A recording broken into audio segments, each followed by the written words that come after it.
Simon, for the informative sharing. So now we're going to enter Kahoot.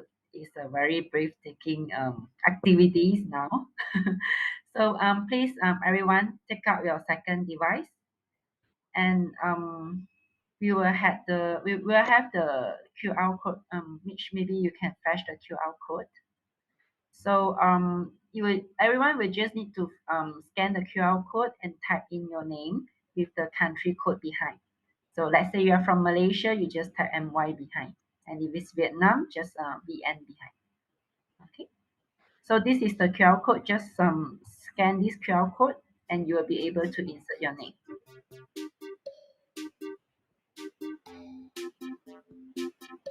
Okay, for those who have any questions, along the process, no matter it's for the slides or anything, you can just key in. You can just type and submit in the Q&A box, and later on we will choose two questions to be answered by Dr. Simon after this Kahoot quiz.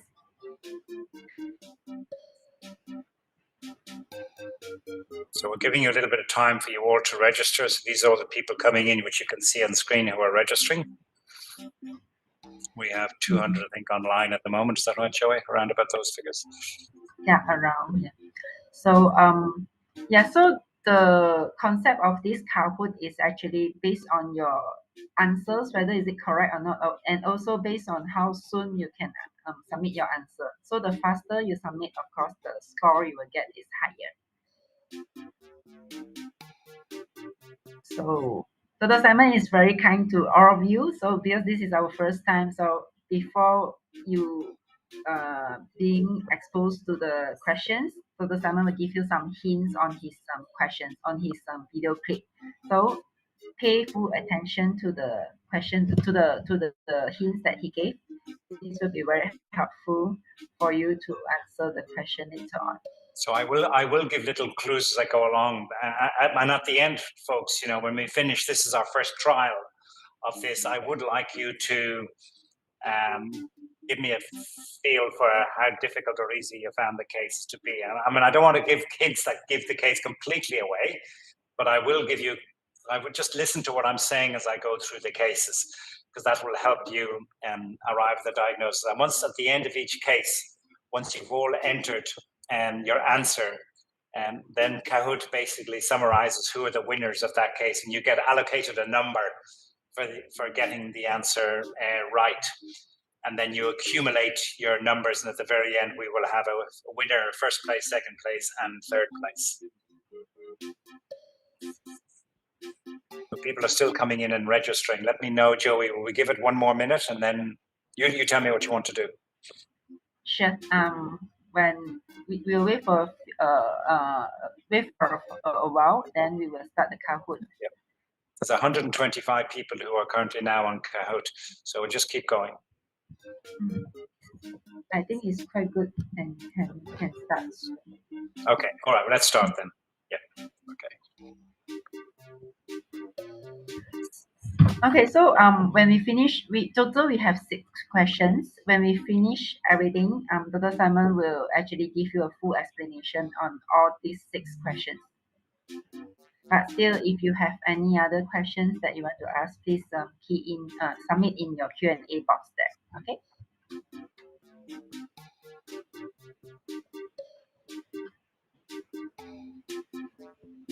All right, I think we can start with the Kahoot.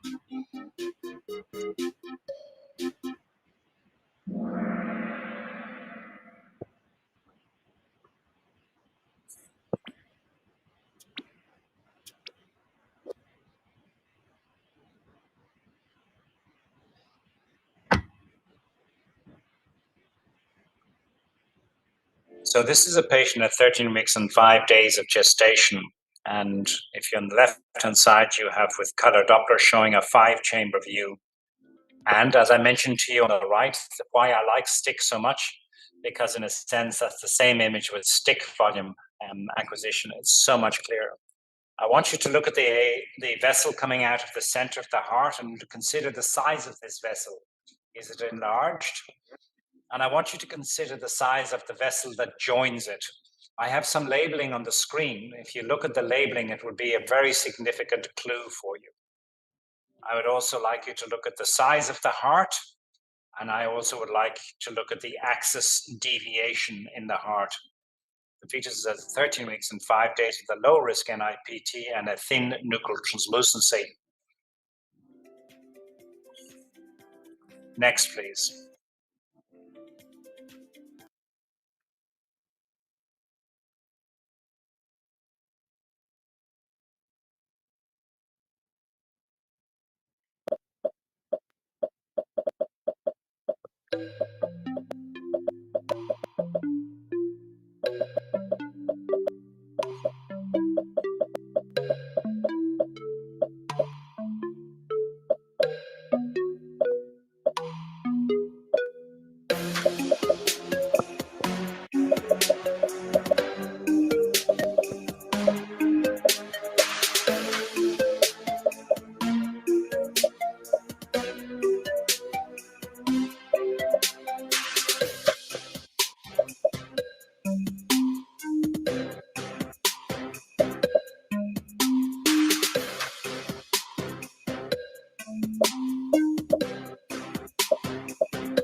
Okay. So if you look at Joey, I give the answer now to this, or do I wait till later? Do I tell them the answer?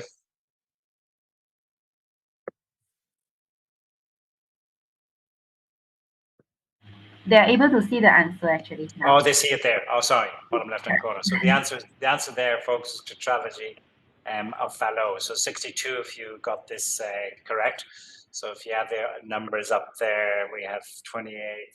Anyway, so about a 50-50, close to 50-50 call on it. So you saw the big dilated aorta sitting astride the ventricular septum. I gave you the clue on that it was sitting astride. There was axis deviation. A very high proportion of tetralogy of Fallot will present with left cardiac axis deviation with cardio. And there was also cardiomegaly, which is an unusual finding. And the pulmonary artery was much smaller. And I will show it to you when I go through explaining the cases. Let's move on to the next case. So we get the scores and the speed in which you come in and give the answer. Obviously, has put Tasso Sonvo at the top with 983 points because they were very quick in getting the answer. So the speed in which you give your answer gives you a score of how you score in this. Okay, so you need to be mindful of that. If you leave it to the last minute, you're going to drop in the score even if you get it right. Okay, next case, please.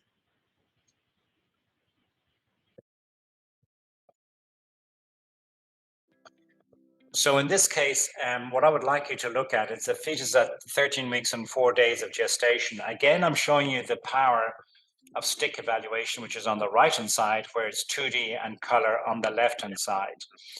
So when you're looking at with color on the left-hand side, you will see, I'll ask you to look at the, label the chamber. So just remember the chamber that's closest to the descending aorta is the left atrium. So if you look at the size of the heart, 8 millimeters by 8 millimeters, which is appropriate for 13 weeks of gestation, I'm asking you just to look at the sizes of the chambers, the atrial chambers, the size of the ventricular chambers. I want you to see if there's any flow disturbance. And I want you, when you see flow disturbance, you always ask yourself the question, where does the flow disturbance originate from? I ask you to check the axis of the heart and to see if there's any pericardial fluid. And I can tell you this baby also at 13 weeks had a thin nuchal translucency. Next slide, please.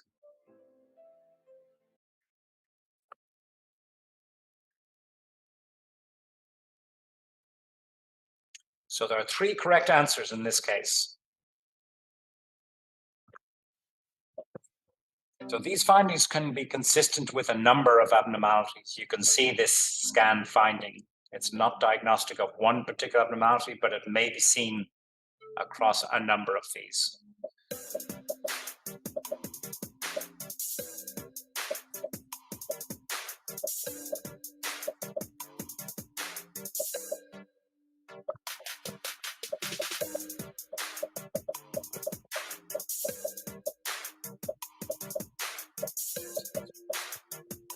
So remember the clue I gave you about the size of the left ventricle when compared to the right?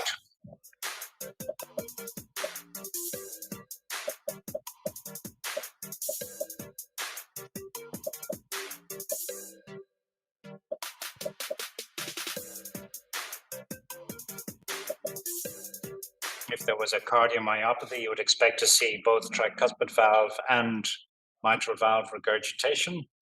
In Epstein's, you would expect to see the regurgitation deep inside the right ventricle, which in this case it was not, it was at the level of the AV valves.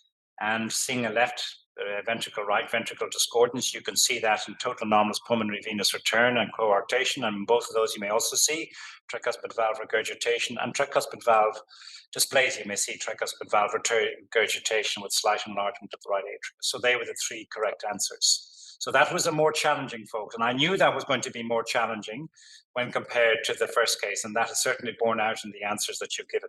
Okay, let's see how we're doing on the scoreboard.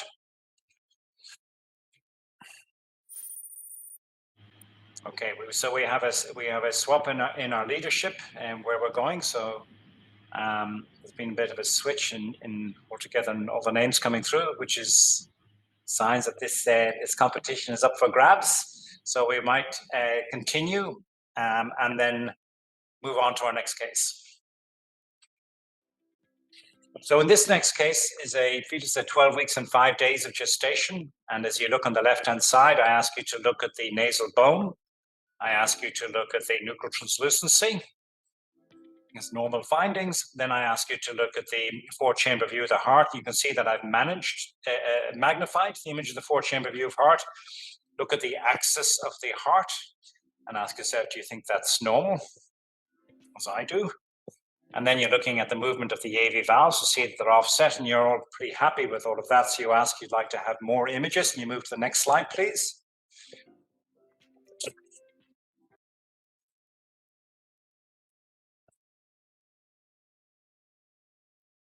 I'm sorry, but we're missing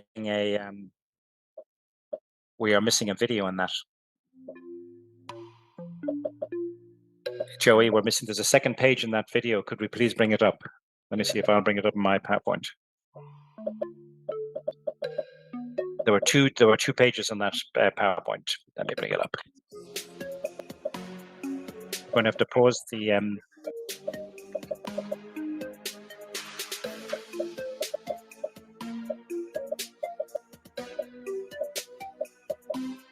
Joey, can we pause? Yes. There's a page missing. The second page from that case is missing. I don't think we can pause with this. Do you want me to share a screen and I can present it in mine? Is that possible, or will that mess things up? Any suggestion from your end? Can we pause it?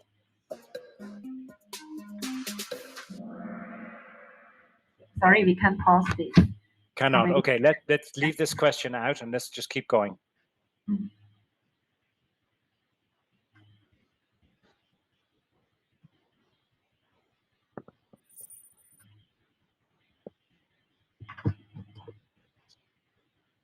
So obviously, some people felt that there was some abnormalities in those four-chamber and sagittal view of the fetus, but that was a thin nuchal translucency with a normal four-chamber.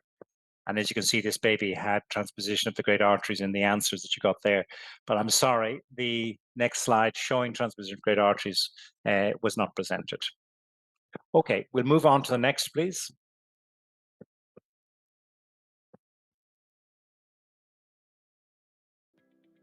Case study number 4. So this shows on the left-hand side at 13 weeks and 1 day, and a sweep up from a 4-chamber to a 3-vessel tracheal view.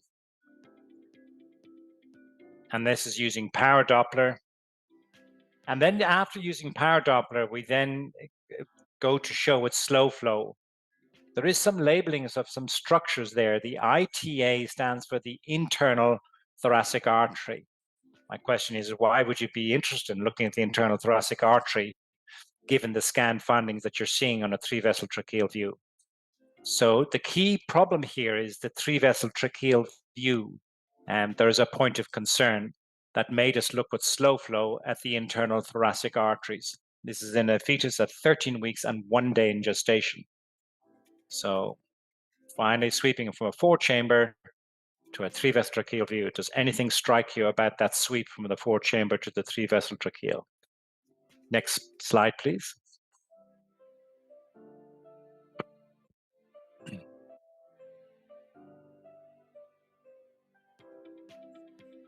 Next slide, please.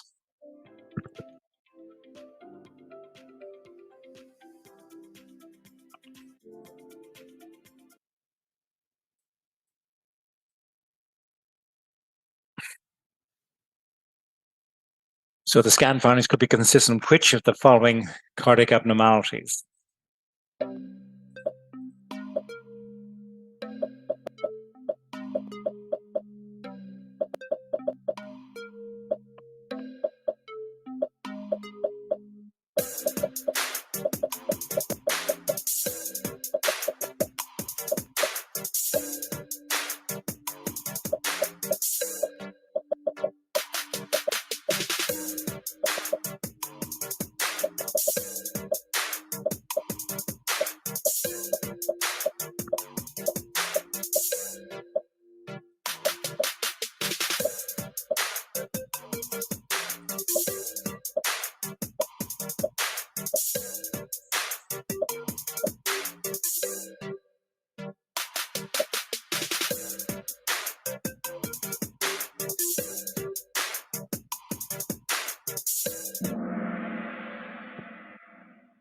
Okay, so this is a fetus with a left arterial duct and a right aortic arch.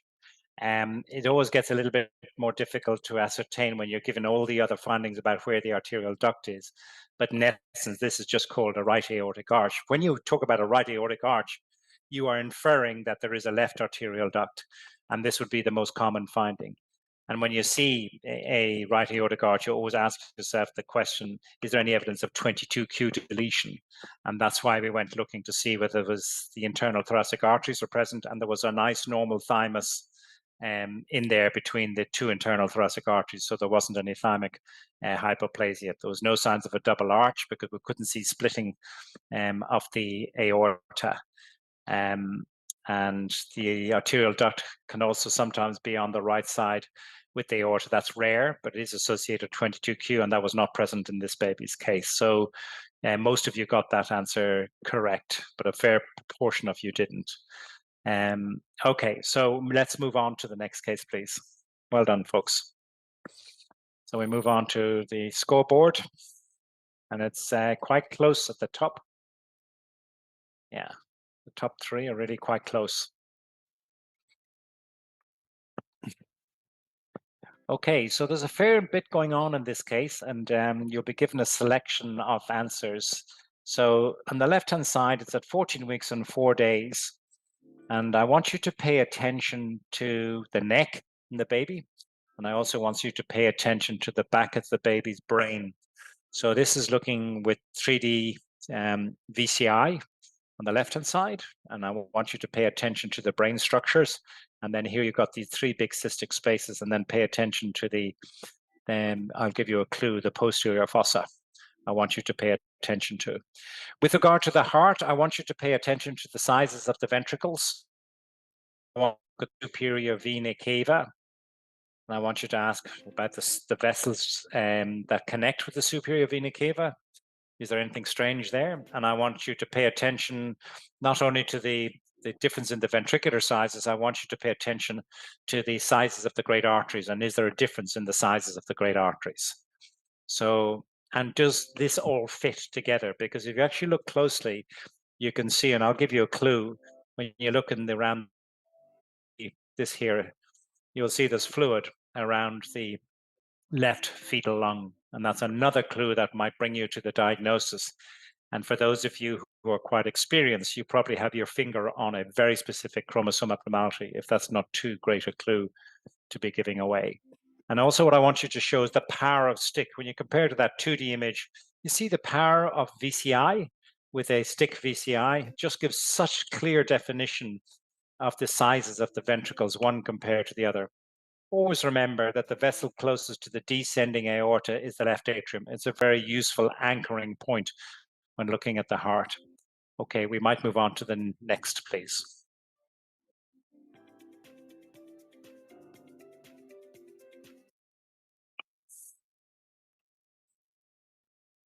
So there are multiple answers in this case.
Okay, very good. So you can see that, in fact, all of those were correct.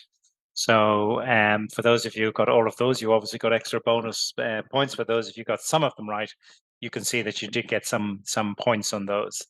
It's quite a constellation of findings that's absolutely typical of Turner syndrome. So left-sided heart is small, the aorta was small and three-vessel view. And because we saw that big dilated azygous vein draining into the SVC, you make the assumption that there's an interrupted IVC, although I did not specifically show you that on a sagittal image. So that might have been a little bit challenging. Again, I will be asking you your feedback whether you feel these cases are fair and reasonable, or they're a little bit too difficult or a little bit too easy. So your feedback will be very important as we embark on this Voluson Olympic series. Okay, next case, please. Or we go scoreboard. And it's getting a little bit tighter at the top, I've got to say. So we've got narrowing with 5. I think it'll come down to the last case to establish who is our winner and second and third place. Okay, last case, case number 6. Now this shows the importance of, you see the baby was in a difficult position. We invert the image. And when we invert the image, I ask you to focus on the left ventricular outflow tract. So when you sweep from a 4-chamber to a left ventricular outflow tract, I ask you just to focus on that and ask you, is there anything that strikes you when you do that? So the next thing after that, thanks very much. The next thing after that, you look then with color. You see the way I've inverted the color, because the baby is inverted, I'm scanning upside down. And when you do that, I now want to ask you, look at the sizes of the great arteries. And I want you, when you're looking at the great arteries, I want you to look how they meet each other. Because remember, I spoke to you about in a normal cardiac scan, you have the V sign. And I ask you, is this a V sign or is it something else? Where does the actual arterial duct insert into the aorta? And is there a difference in the size of the aorta when compared to the arterial duct? And on the 5 chambers, anything that strikes you?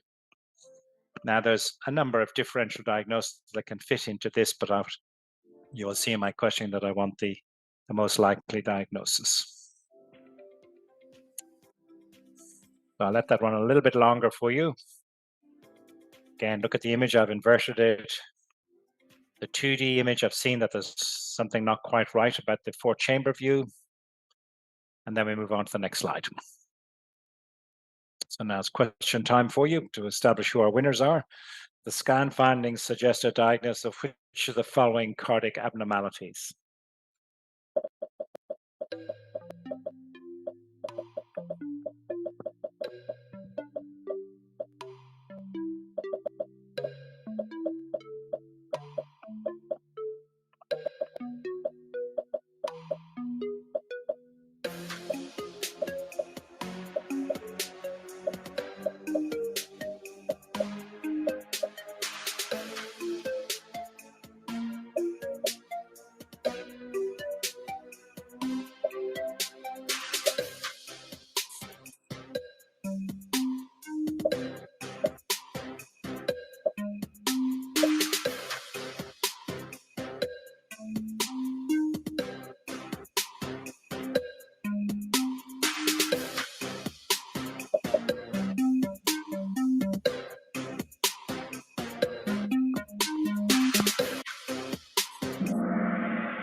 So all those findings and clues I was giving you was that on the 5-chamber view that there was dextroposition of the aorta, so you appreciated that on a 2D image. And then when you went to look at color Doppler examination, instead of having the V configuration, you had a Y configuration.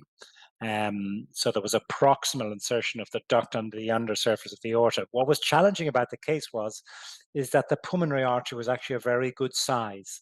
And for most babies and with tetralogy of Fallot, when you make the diagnosis, you can see the aorta is large. And that the pulmonary artery is generally, for most, is moderate pulmonary stenosis, infundibular pulmonary stenosis, plus or minus pulmonary valvular stenosis. But in the first semester of pregnancy, you need to be aware that in many of these, actually the pulmonary artery looks a good size because the evolution of the pulmonary stenosis occurs during the phase between the first and second trimester of pregnancy. And this has been not well reported, but at least one decent series of tetralogy showing this progressive change in the pulmonary artery from the first to second trimester, which in a sense poses challenges in how we counsel patients. But I'll come back to going over all of these cases in a second. So well done. Then we move to the scoreboard to decide who is our winner for our Voluson Fetal Heart Olympic Series. Faye from New Zealand, Langdu VM. And then at top of the list, we have our winner is Tui Cow. Congratulations. Doesn't say where. Yeah. Like, well done. Okay. So now we might just walk you through the cases and just say why the answers that I gave were what they. Let me bring the presentation up for you. GE quiz, and I'm sorry about the TGA case, but I will explain that to you.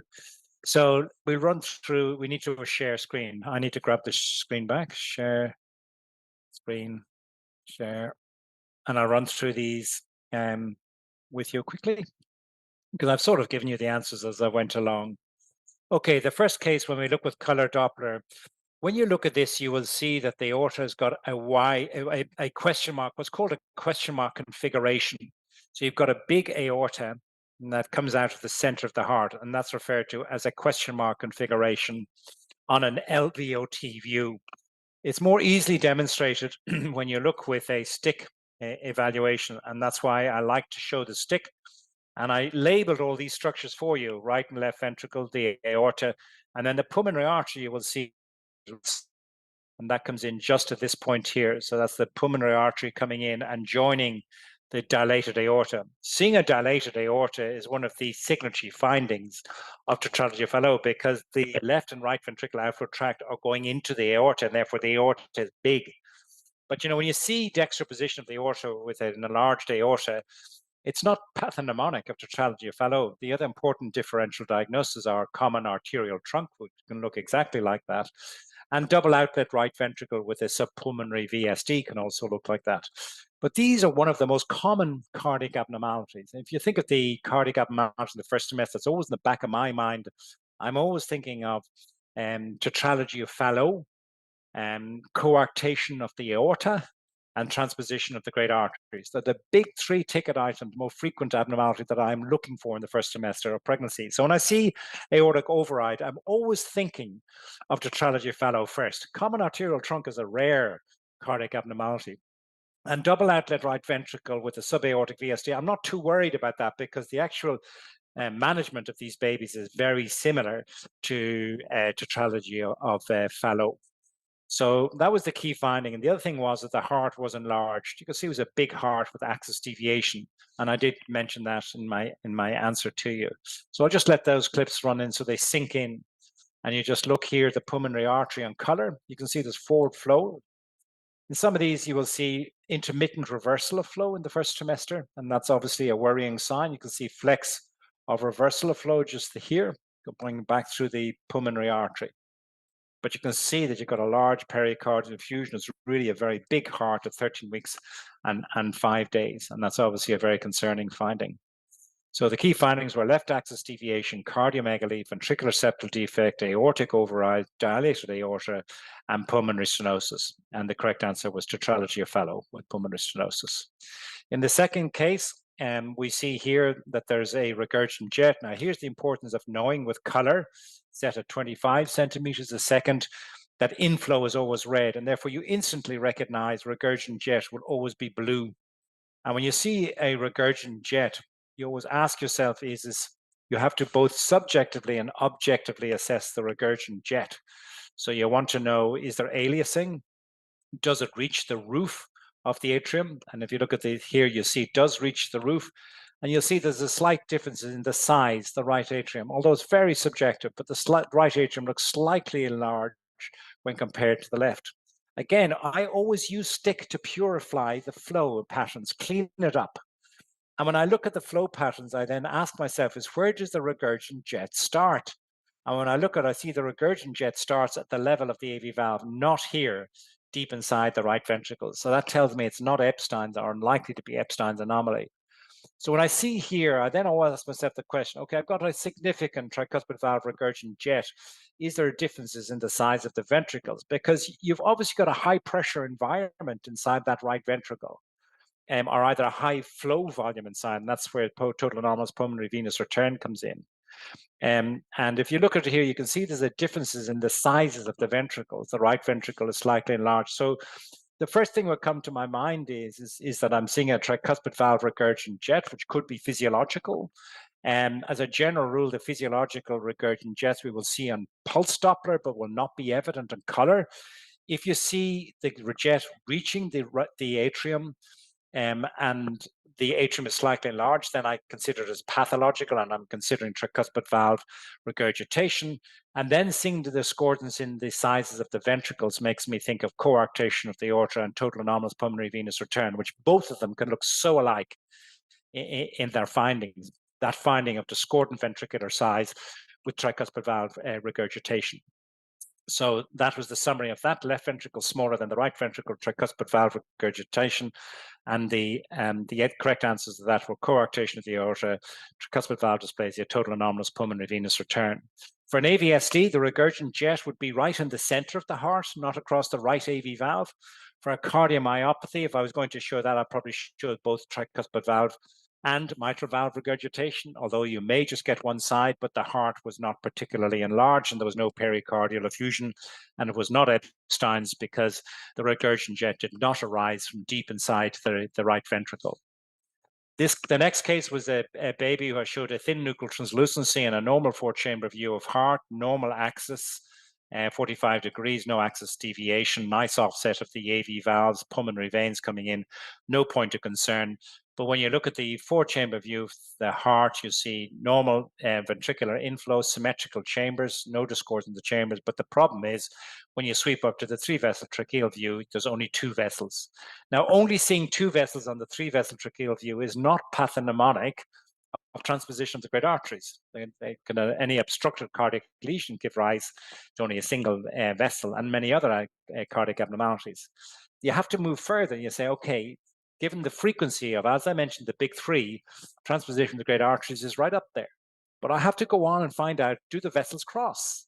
So the next step is to look on a five-chamber view and sweep up to the three vessel. And as I do so, I see the vessels don't cross. So I'm now looking at a baby with transposed great arteries. So two vessels on the three-vessel tracheal view with reversed curvature. So that's the aorta, which is coming out of this right ventricle. The pulmonary artery should come out in this curvature. It should be curved to the left, but the vessel coming out of the right ventricle is curved to the right.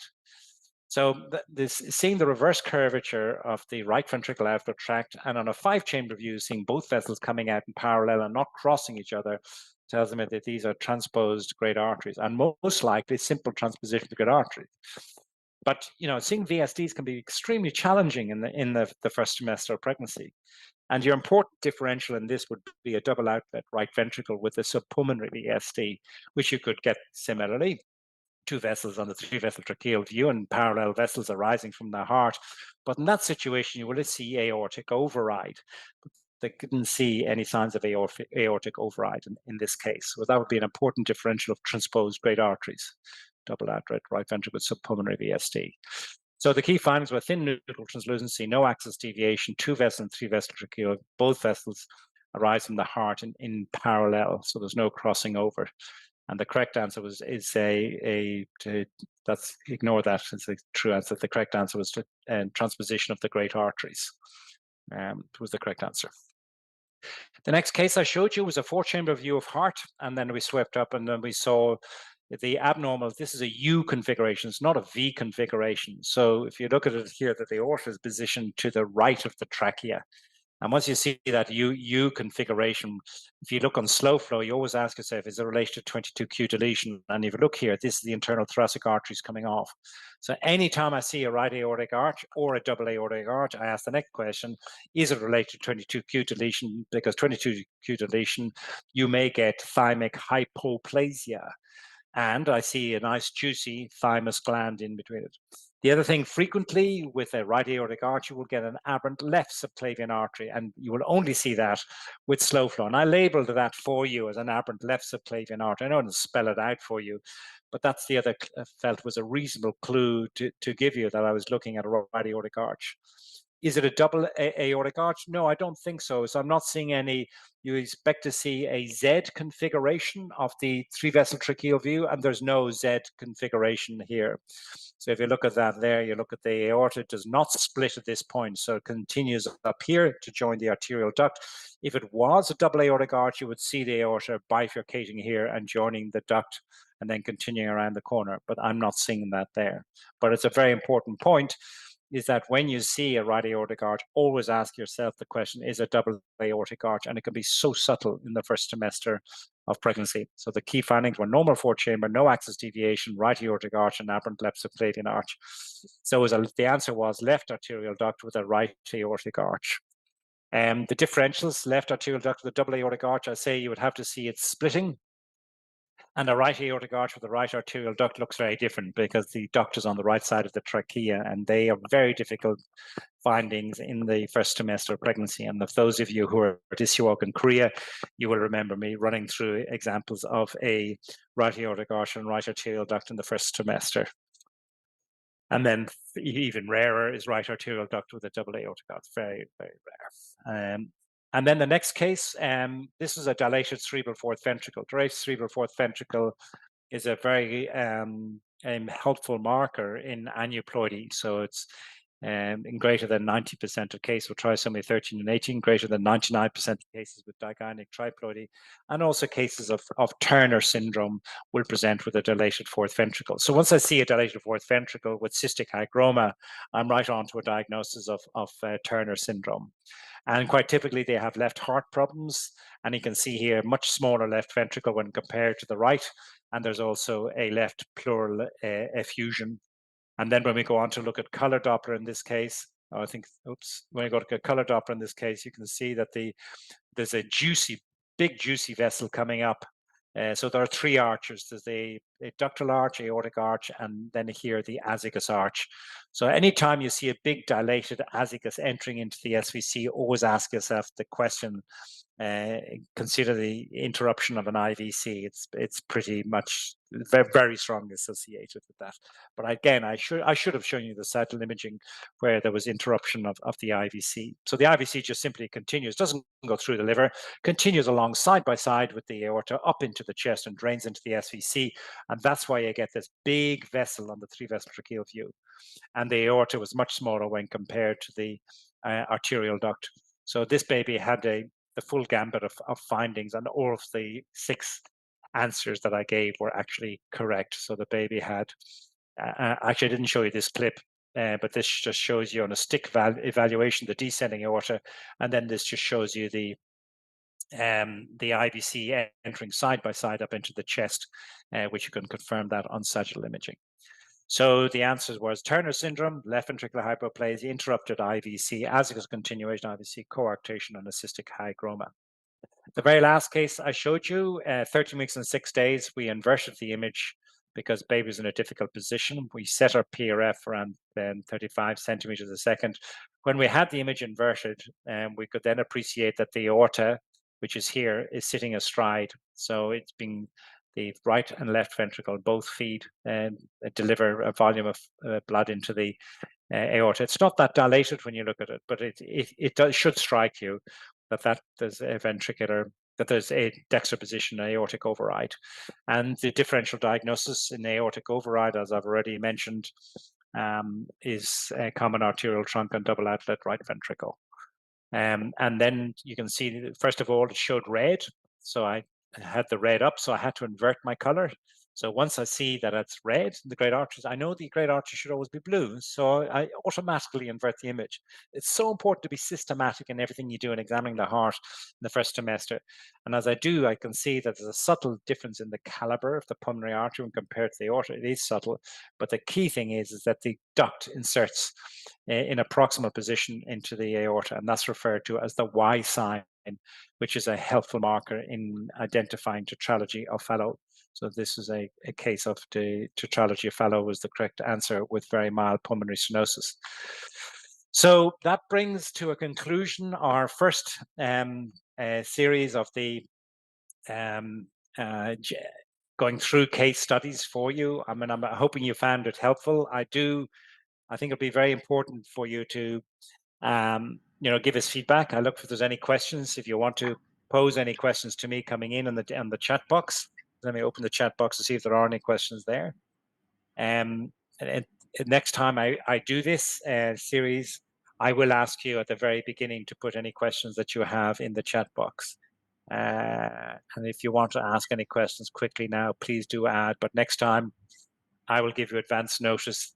If you're not happy with any of the answers I've given, or if there are any questions on top of the answers I've given that you want to ask me, please feel free as we go through these, or even as I'm giving my introduction presentation, that may be even a better time for you to pose any questions that you want going forward. So the plan is for us to continue with these series. GE will send you out an evaluation form. You will be asked whether you found this this was too difficult, or you like something, bring down the pace of it, or you find it's too easy, let me know. If you feel you would like more imaging involved in the case, if you'd like more time to answer the questions, I'd like you to give us a rating, whether you think this is a valuable educational exercise. I personally always find case studies, when you present them, you try and get the answer, and then somebody gives the explanation afterwards, are the things that I never forget. Is when I make a diagnosis and I'm told by a pediatric cardiologist that my diagnosis was not right. That's the case that I will never forget, and next time I will improve how I approach things. And then just please give us any general feedback, but you will receive a note of feedback from GE, just giving your input. And also, if you could please let me know what topics you would like to put forward for our next Kahoot. I'm thinking of doing the first trimester brain, presenting 6 abnormal brain cases at 11 to 14 weeks of gestation. And again, I will start this with a preamble introductory talk of 15 minutes on how to examine the brain in the first trimester of pregnancy. And hopefully, if we get a little bit of traction in this as an educational exercise, we would like maybe you to start sharing cases with me that we can present to the group. And I encourage you to do that. And my email address is on the very front of the presentation slide, drmar@gmail.com. Please feel free to share me. And for those of you who are using stick technology, please share the case by sending me the file as a not compressed .4dv file. So I thank you very much to all of you for joining us this evening. We had a total of 572 people registered for the meeting, and we had a total of 150 people who watched it live. And I hope that those of you who watch it after the event find it valuable, and hopefully next time, rather than watching it post hoc, that you will join us live, as I think it's more exciting to get involved in this live rather than after the event. So I hand back to my co-host, Joey, to close on the meeting for this evening. And thank you very much for your participation, folks, and look forward to seeing you again soon. Thanks, Simon. Simon, sorry, we still have 2 more questions from the Q&A for you to answer. Sure. So the first one, yeah. So the first one will be, should we adjust ultrasound power with to the TI display as well, both TIS and also TIB, were above 1.0 in the color Doppler images for the first TGA case mentioned in your lecture? Yeah, the answer is yes. I think you need to adopt the ALARA principle for scanning using color Doppler in the first trimester of pregnancy. And that's a basic principle of any imaging in the first trimester. The aim is to maintain your TI and your MI, your thermal index and mechanical index below 1. You will see in some of the cases that I have my thermal index and mechanical index above 1. But you know, that's in the setting where I am scanning babies for diagnostic purposes, and sometimes there is a necessity to go beyond these indices. But I would say to you, for most of you out there who are screening in normal hearts, you really need to keep your mechanical and thermal index below 1, because in examining a normal and screening context, that's where you should be. But in the diagnostic context, which you're pushing to the next level, where you do require that additional power, then yes, I do go over the limits in some of these cases, but I am absolutely cognizant of the ALARA principle. But sometimes to me, I am happy to sacrifice knowing that there is that additional power thermal indices if I get that extra information to arrive at a final diagnosis. And okay. The next question. I hope that answers the question. Come back to me if that doesn't answer the question, please. Is aberrant right subclavian arteries gold standard to the diagnosis of trisomy 21? No, the gold standard in the diagnosis of trisomy 21 is invasive genetic testing, either by banded karyotype, and more recently we've changed over chromosomal microarray. So ultrasound was never diagnostic of Down syndrome, no matter how many markers you have that are there. With regard to the aberrant subclavian artery, over the last 20 years or so, we've been looking at the aberrant subclavian artery as being a marker which has a likelihood ratio, increased risk association with Down syndrome, and has helped us decide whether somebody is in a low risk or high risk category. It becomes really irrelevant in the world of NIPT, because in the setting of somebody who's got a low risk on NIPT, if we find an isolated aberrant right subclavian artery, we do not offer invasive genetic testing. It's simply a loose or weak marker for Down syndrome and needs to be taken in consideration with other markers if they are present. But in a world of where we are screening no longer by soft markers on ultrasound, we are relying on cell-free DNA, which is a much more sensitive and specific test for Down syndrome, and aberrant subclavian artery becomes irrelevant for the screening of Down syndrome. However, it becomes relevant from the point of view of cardiac malformation. And again, I did discuss that at the Congress in Israel in Korea. As if you look at the published data, is that there is good evidence to support that aberrant subclavian artery is associated with cardiac malformation. And therefore, any time that you do see it, it's important that you go checking the arches for coarctation and other structural cardiac malformations. So don't completely ignore it. It is an indication for you to refer that patient on to do a dedicated fetal echo if you see this vascular variant from the cardiac perspective, not from the genetic perspective. Were there any other questions, Joey? No, I think so far, I think that's good. Yep. So, okay, and I think next time, folks, maybe give you a little of putting your questions into the chat box. Feel free to throw anything at me. I mean, the whole idea of this is it's meant to be a free and easy sort of meeting, trying to be very practical and guiding you how to do things in the first semester with case studies. So it's a very open format. It's not didactic lecture series, and that's what I'm trying to create by doing this new type of teaching.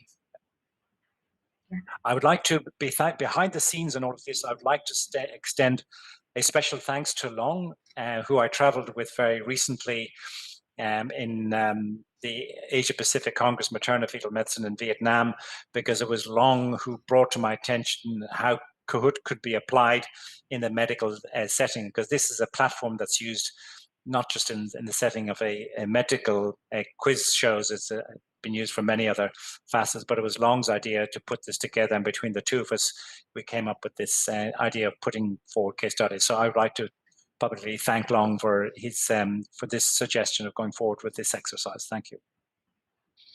And thanks, Dr. Simon, for spending a very informative 1.5 hours with all of us, sharing your experience and also knowledge. So we're really looking forward for the next session. So and thanks all the participants for spending your weekend with us. Thank you so much, and I wish you happy weekend for all of you. So before we end this, would like to show you again the limited offer from GE Healthcare. So for whoever who purchase S8 Touch and also any E series within end of November, you are entitled to get this free viewpoint. So if you are interested, talk to your salesperson in charge, or you can actually scan the QR code here for more information.